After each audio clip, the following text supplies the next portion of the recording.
إنما نطعمكم لوجه الله لا نريد منكم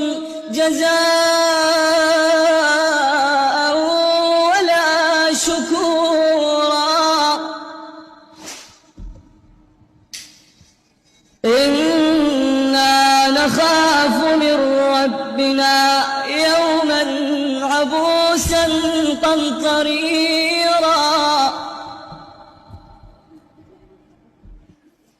فوقاهم الله شر ذلك اليوم ولقاهم نضرة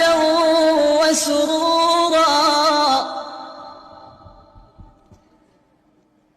وجزاهم بما صبروا جنة وحريرا صدق الله